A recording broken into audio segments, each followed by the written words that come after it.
দয়ালু সামরীর দৃষ্টান্ত। লুক 10:25-37।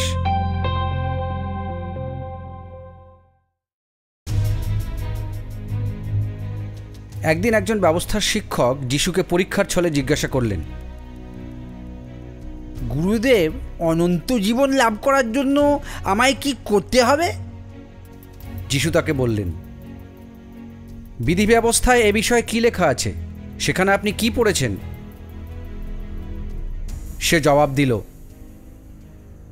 তোমার সমস্ত অন্তর, মন, প্রাণ ও শক্তি দিয়ে অবশ্যই তোমার প্রভু ঈশ্বরকে ভালোবাসো, আর তোমার প্রতিবেশীকে নিজের মতো ভালোবাসো।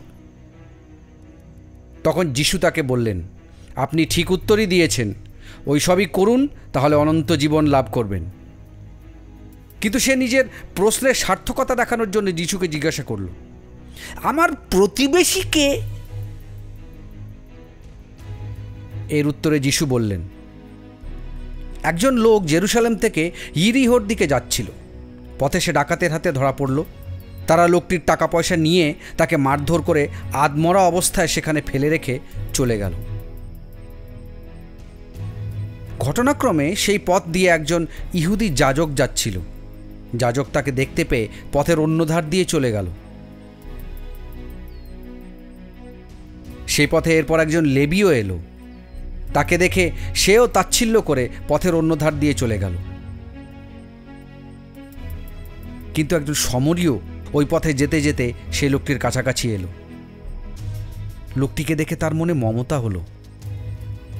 সে ওই লোকটির কাছে গিয়ে তার ক্ষতস্থান দ্রাক্ষারস দিয়ে ধুয়ে তাতে তেল ঢেলে বেঁধে দিল।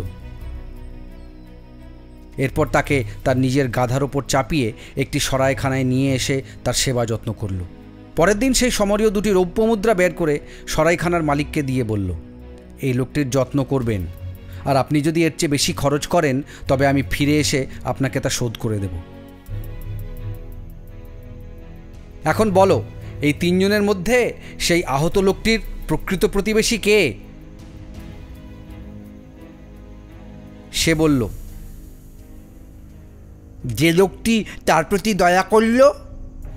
তখন যিশু তাকে বললেন, সে যেমন করল, যান, আপনিও গিয়ে তেমনি করুন।